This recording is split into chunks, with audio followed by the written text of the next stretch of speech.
Mungu asemaje? Wabtalu yatama hatta idha balagu an-nikah fa in anastum minhum rushdan fadfa'u ilayhim amwalahum. Watestini wale mayatima, sio wewe unapesa za mayatima, hatta idha balagu an-nikah, mpaka wafike umri wa kubalighi. Lakini fa in anastum minhum rushdan, ukiwa sasa umetulia ukaona kwamba huyu anajua jamia ananunua kwa 100 cha 20 ananunua, hapo ndio fadfa'u ilayhim. Lakini wewe chupa maji ni ndogo shilingi 20, wewe umepewa 100. Acha. Wewe ufanye kuja kuwa machua. Yaani ukishakuona mtoto amekuwa machua, anajua kununua, anajua kuuza, mkabidhi pesa. Kwa sababu gani amekatazwa asipewe na pesa zake? Kwa sababu kwa sheria haitakiwi kufanya israfu, mtu kutumia katika vitu vya mubaha kwa kiwango ambacho kwamba hakiingiliki akili. Na wewe tuseme marungi ni halali moja kwa moja, kwa mfano tujasema, lakini tupige mfano. Lakini bei ni sawa kwa mwenye akili. Uulize wewe, haya wewe ukimaliza kula unaingiza pesa ngapi kwa ajili ya kula? Toka ni israfu, ikiwa si tabdhiri, lakini israfu haikosekani. Na hiyo kwenye tabdhiri imekelea zaidi, kwa sababu hayana natija kimwili, kiakili, kiwakati, kisociety, kie mwenyewe.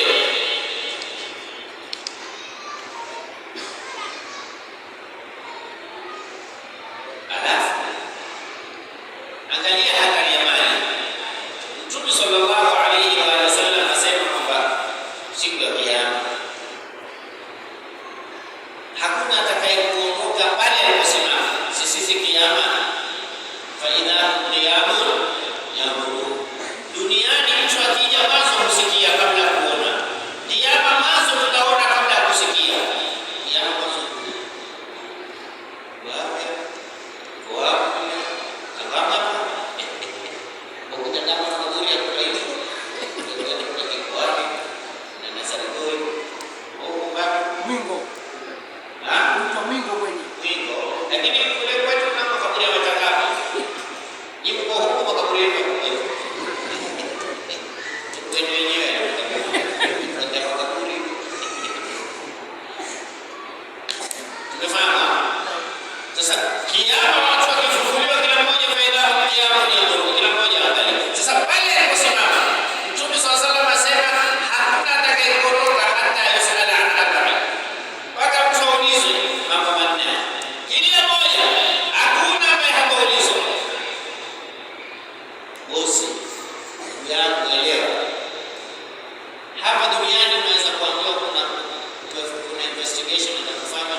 mitume. Na usione mambo haya ya Kiswahili ati Trump hawezi kuulizwa na yoyote, hawezi kufanya yoyote, nchi yoyote. Kwa hakuna haya. Sasa tutaulizwa masala. Siko kwenye haya masala manne, lakini niko kwenye swala moja, angalia na hatari yake. Kwanza utaulizwa umri. Kila mmoja wewe wako ulitumia katika mambo gani? Ulikuwa ni entertainment yako ni nini katika umri wako?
Sasa kuna watu kazi yao ni kutumikia mwili.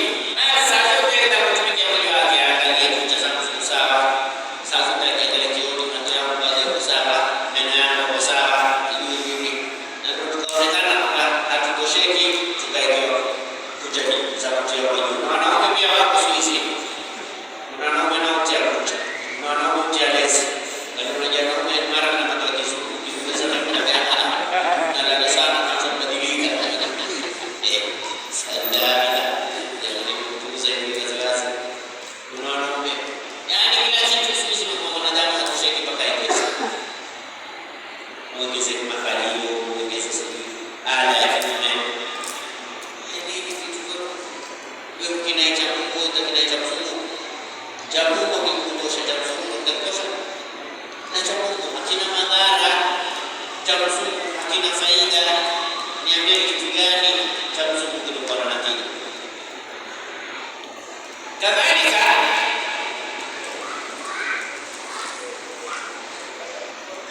Utaulizwa elimu yako kwa nini umetumia vitu kwa ajili ni halali ni haramu, umetumia na haramu kaliacha na halali umeshika.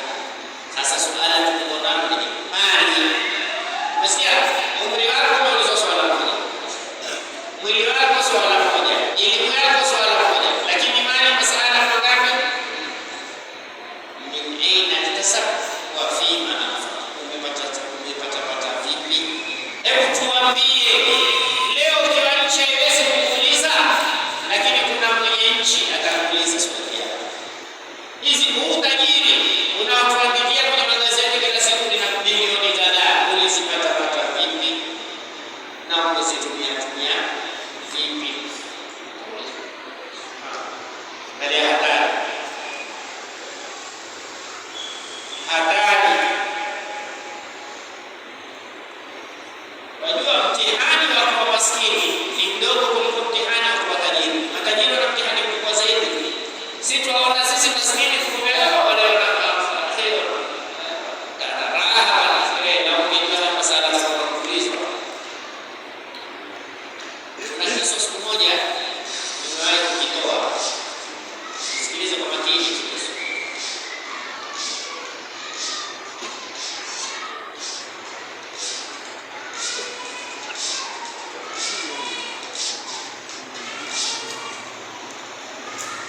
Kuna bwana mmoja alihusia mfalme. Sikiza kwa makini. Alihusia huyu mfalme akifa kufunguliwa kaburi, lakini kabla ya kuzikwa ule usiku kwa kesho akazikwa, akaonyeshwa mtu akalala ile kaburi lake. Na huyo atakayelala kwenye ile kaburi apewe milioni 20. Milioni 20. Ukalale kwenye kaburi. Lakini usiku mzima ukalala kaburini. Sio ukalala makaburini, ukalala ndani ya kaburi. Habari ikatangazwa. Kama bwana mmoja wasuia atakayekula. Sasa kuna bwana mmoja miskini alikuwa hana chochote. Yeye kazi yake kuuza kuni. Mali anayo ni shoka peke yake. Shoka peke yake. Mke wake akamwambia, "Sisi tule kuhanga. Kitoboa mpaka asubuhi. Tena sisi tunaishi maisha mazuri. Vijana zako sasa badala hawana kwenda shule, wanasoma shule za tajiri. Sio wanawake mara nyingi ni nadra kukuta mwanamke kwa tayari afanye kabla mume. Na dalili basi yako ukifanya nikakuuza kitu kwa gani? Je, ukifa unasema yeye akifa? Je, ukifa mume wangu kiatu? Angalia wewe utazia pesa na ukifa. Kwa nini hufi wewe mwanamke? Na ukiangalia kweli mara nyingi tofauti sisi tukawana wao. Na wao wanataka kuongeza. Angalia hapa Kenya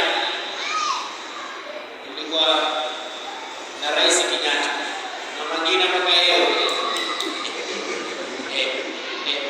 kimaji bera moja bera yeye ni Tanzania Nyerere mkeo kutoka leo kama amekufa mkeo kutoka leo kuna nani mwingine alianza nini wake zao hapa wanaume henda wanawake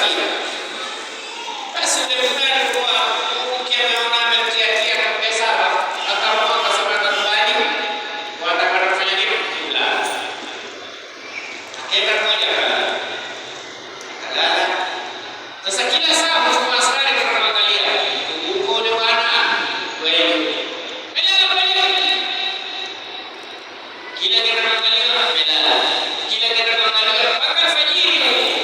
Sasa baada ya swala alfajiri wakaja watoto wake ili wamuite akampe pesa amefanya ile kazi. Kwenda akitoka mbio. Ndio. Shikeni.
bakhili hata keratoni kama yahitajika aingie haja robo kilo ya nusu ya robo nini, akwambia kilo kena haja zaidi utakula zaidi.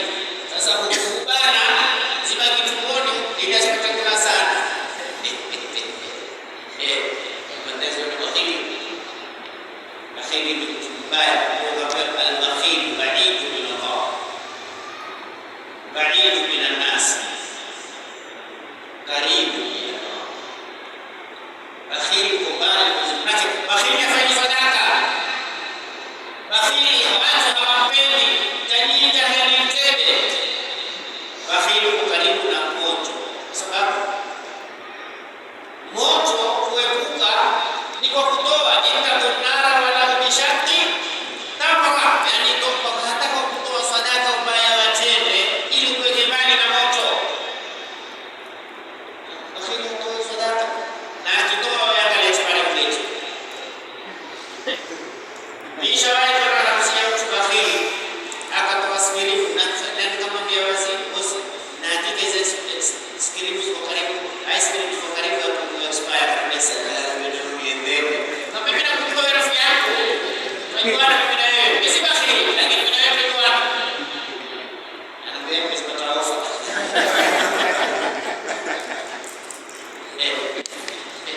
Rafiki yake kuuza skilifu kwa ndoto kwa bei ya ofa hizo. Kama mtu tayari matundo ndo taharizani skilifu kumbe bado leo kesho ndo zime-expire na watu wakazipiga tu na habari. Sasa bakhili. Sasa Mwenyezi Mungu Subhanahu wa Ta'ala hakuna matamanio ya mtu. Mwenyezi Mungu anasemaje? Zuina nasi kushahawati minan nisa'i wal banina wal qanatir al-muqattara min al-dhahabi wal fiddati wal khayli al-musawwamati. Hivi vitu vyote, lakini hakuna matamanio yoyote ile Mwenyezi Mungu aliumba channel ya kuweza kuyafikia ile kitu tunachokitamani kwa njia ambayo kwamba hakuna utata ndani yake. Sio mnafahamu? Wewe unataka pesa, kama unafanya biashara ya halali, upata pesa. Hivi anafanya biashara yake ya halali, wazana wa mahamri, wazana wa matofali, wazana wa simiti, na wewe bilionia. Wana tatizo gani kwa Mwenyezi Mungu? Si biashara, si biashara halali. Mnafahamu? Mungu ametuma matamanio mwanamume kumtamani mwanamke, mwanamke kumtamani mwanamume, tukaelewa ndoa. Waone kisha kuoa hata lala sakafuni, Mungu anasema. Ndio si bora sio mbele za watu, lakini mwenyewe kwa kumetaka sakafu haina neno. Mwenyezi Mungu mwenyewe kuone haya, lakini si kwa Mungu tu kwa sakafu kuone kwa sakafu kwa Allah. Mwenyezi Mungu la ya'zubu anhu shay'un fil ardi wala fis samaa, hakuna kinachoficha maana kwake. Umefahamu? Lakini maadamu wewe jambo lile kwa hukuoa ungekuwa pata madhambi. Jambo lile sasa umeoa kufanya kwa ndoa na kufanya bila ndoa ni kule ila huyo ana madhambi, huyo ana thawabu. Kwa hiyo hakuna matamanio yoyote Mungu ametuwekea ila ameweka channel ya kuweza kufikia kwa njia ambayo kwamba haina tashwishi.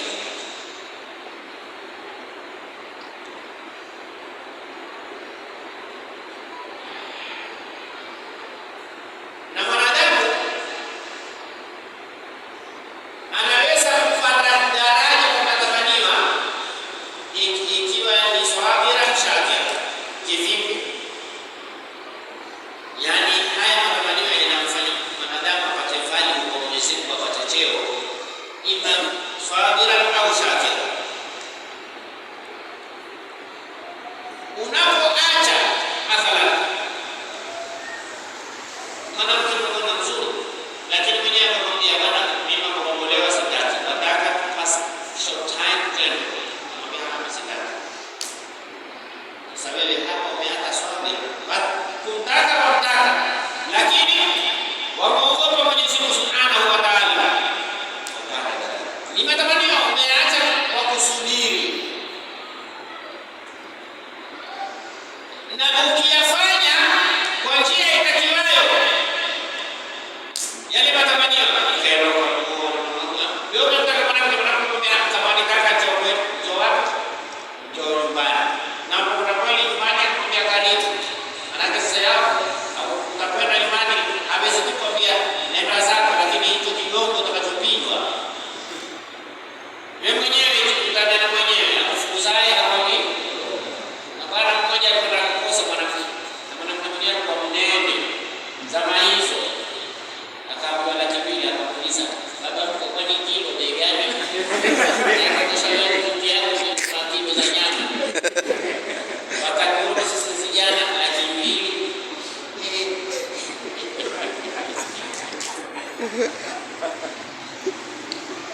Sasa ingine kama kuandikwa mahari, ndio utaleta hawakubali. Na kitu katika fikia hiyo shughuli tajizi. Yaani kuwekea mtu masharti ya kumwambia uwezi wa hapa. Hajakwambia sisi hatukutaki, lakini anakwambia uwezi, na kama waweza biri. Nataka biri. Biri ile na sijui maana ile biri zinazomonani karibia laki na nusu. Nataka ni senti ya dhahabu. Nani? Kwani hakumwambia mpaka na duka la dhahabu? Uzuke zaidi. Sijui wataka na kileo, wataka na maziwa. Tena maziwa si kukusanya, wala si tuzo. Tena kwa maziwa ya mama, si mwenyewe maziwa ya mama na mwenyewe. Na pewe ni tena kadawe manne. Yaani vitu ambavyo kwamba wewe ukikaa ukifikiria kama wapenda na yeye, sisi hatuna haja na wewe. Lakini ukampata mkweli na kwamba mimi nataka nini yako. Na kile utapata kutumikia huyu utakuwa mke wako, mke na mume hawezi kupeana, au sio? Mke na mume hawezi kupeana. Ni usema neno moja kwa masala ya familia kukosa. Muonyeshe kwamba wewe unathamini mtu kuliko kitu. Na yeye kila akikaa atamthamini binti kwamba wazee wake wanathamini mtu au kuthamini kitu. Lakini anapofanya mwaya nimekununua mimi. Nimetoa pesa chungu nzima. Alafu masaa ingine atakapokuwa kuna matatizo kuna ile asiregesha mahali utayatoa. Na wewe utakupamba. Sikukwambia kajipamba. Umechukua holi na laki mbili. Sikukwambia. Lakini kuna na sabuni laki mbili. Nilikwambia mimi nitakukwambia. Nitazilipa wewe. Mimi nataka chati zangu mbili. Sijui kupambaji kumeta kutoka Nairobi. Nilikwambia. Lau kuna watu wangeweza leta pamoja kutoka mbinguni pia wangeleta. Na sasa zile gharama za kijinga zote zinakushinda sasa.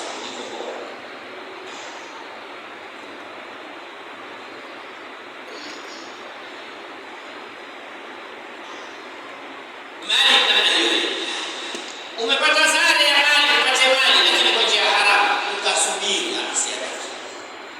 Sema kwa maana sare hiyo, au sio? Mathalan unafanya kazi ya bahati. Unaweza badala ya kuandika 50,000 ukaandika 500,000. Waweza nani atajua na wewe? Unataka kufa maskini kwa sababu ala ya'lamu man khalaqa wa huwa al-latif. Ya'lamu sirra wa akhfa. Mimi namshukuru Mwenyezi Mungu. Wakati Sayyidina Umar bin Khattab radhiyallahu anhu, Sayyidina Umar alitangaza ni marufuku mtu kutia maji kwenye maziwa. Na atakayekushikwa mbati. Siku moja kuna mama akamwambia binti yake, mbona haya maziwa kidogo? Wameenda kuchukua kama kumwambia basi tia maji angalau ongezeke kidogo sana leo. Akamwambia binti amwambia mama kusikia tangazo la Sayyidina Umar anasemaje? Haifai mtu maziwa yake kuyatia nini? Maji. Akamwambia Umar hatuoni. Binti akamwambia je, unawaona? Kumbe huko Sayyidina Umar amesikia yote. Sayyidina Umar akasema huyu ndiye mtoto wa kumtakia mtoto wangu. Ndio Umar hayuko, lakini Mungu wa Umar. Sasa haya ukotia sana mtu kwa baba na naye. Mali ni haya bwana. Sana hilo. Wewe badala ya 50,000 kia ngapi? Ongeza. Kwa wewe ongeza 0 ni nini? 0 ni kitu. 0 ni 0. 0 ni hamna kitu. Lakini 0 huko nyuma kuna namba. 0 kama ni kwa maana 0 kwa ndani hata sikiwa 100 hazina neno. Lakini 0 kitakuwa na namba mabadiliko mabaya zaidi. Na mambo mengi yafanya namna hiyo. Naona hii tena hapa 500,000 ongeza 0 imekuwa laki, imekuwa milioni 5.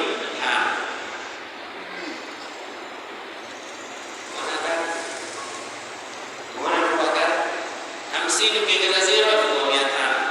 Ukiongeza tena 0 kwa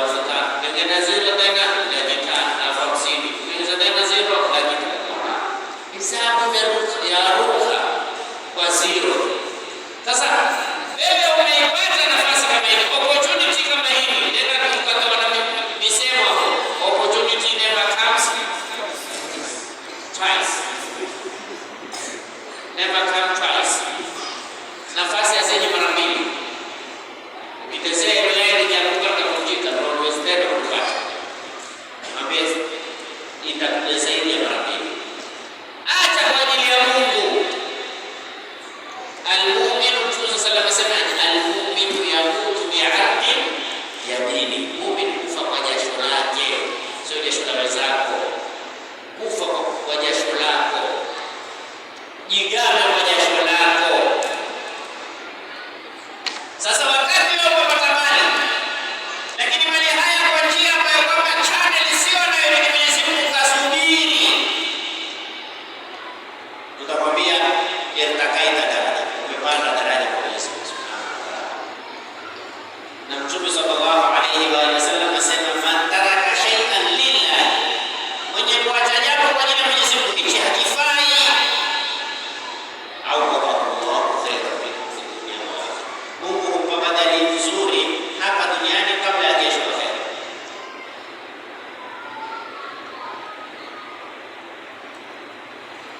Juzi nilikuwa msikitini nikizungumzia kwamba hadithi kama hii, kuna bwana tukitoka kanifuata kaniambia, Allah ustaz, juzi nilitoa kisa cha mwanamke Amerika Muislamu, alinunua vitu supermarket, kimoja hakikutiwa kwenye nini list, na kile ambacho hakikutiwa kwenye list ndio ghali na ndio kikubwa, ikabidi arudi na ile mashini pale supermarket, wanamwambia ina matatizo, akamwambia la, wataka kubadilisha, la, umeiona kwa bei nyingine, kwa bei ya chini. Manake kule sehemu za magharibi, mimi nikinunua kitu kwako, nikienda mahali mwingine akakiona chauzwa bei ya chini, nithibitishe tu kwa kule wanauza chini, na wao ni lazima wadimani wanirejeshe ile difference ya pesa. Manake kwamba sisi tunao pia hiyo ya kulipa difference, na mabela tatizo, na tatizo nilinunua, nikifika nyumbani nikiangalia fatura nitaje ile receipt, hii kitu hakui count. Sasa nikasema meskini pengine yule aliyokuwepo jana, yule aliyokuwepo jana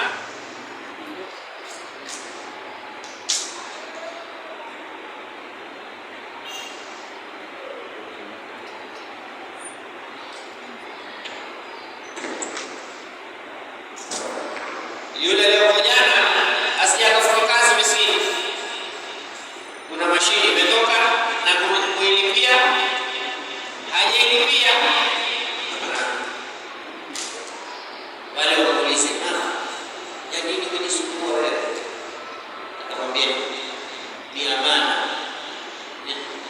dini yetu ya Uislamu yatukataza kuchukua haki isiyokuwa yako.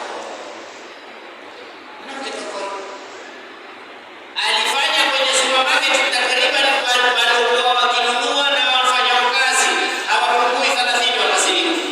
Hakuna mawaidha, hakuna, lakini kuonesha mauqif, mimi ni Muislamu, dini yangu inaniamrisha kuwa na uaminifu, dini yangu inaniamrisha nisichukue haki ya watu, dini yangu inaniamrisha nisitumie kisokuwa changu.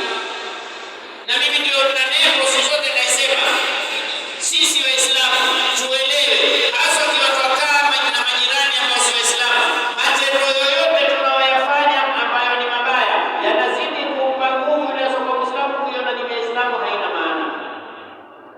Wewe unapotukanana na jirani yako na kuna mtu ambaye si Muislamu, kumbe kwa mwenyewe jeje mwenyewe sijui kadhaa mwenyewe, yule anasema kadhalika msikuwa Uislamu, mambo ni haya.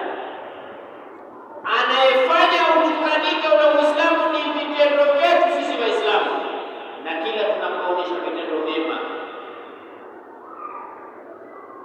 inawafanya watu sema mashallah, Uislamu huoni kuteka, huoni kugombana, huoni kukosana, huoni. Wewe mwanamke wa Kiislamu unaotembea kifua nje, umejitia magazeti kinyu kungatoa homo utawanyika, inawafanya Waislamu wenyewe wanaishi kwa kutembea namna hiyo. Sasa nilipotoa kiswa kama hichi, kuna mwana mmoja akaniambia kazini jana, awali na mstari siku moja kama ukielezea kazini jana mtu amepoteza 500,000, nusu milioni wazimu. Jamaa kaja kumwambia kama isibahasha sema ukizia kumwambia kama nimeona ni bahasha imeandikwa jina na namba.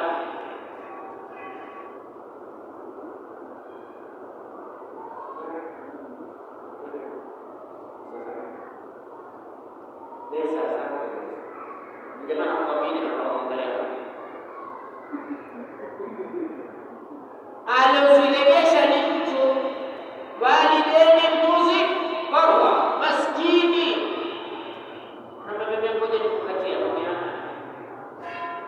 Mimi nimefanya haya kutarajia thawabu kwa kufanya haya kutarajia kama tunataka nikukatia. Usikaje kuharibu thawabu zangu kwa pesa zako. Yule bwana anambia wallahi yule mtu alokuwa amekaa chini amelia. Akasema mimi nataka kuoa. Sasa mimi nataka kuoa. Kitendo hiki kimetokea mtaani kwangu, jirani yangu ameingia kwenye tuktuk na muda lazima.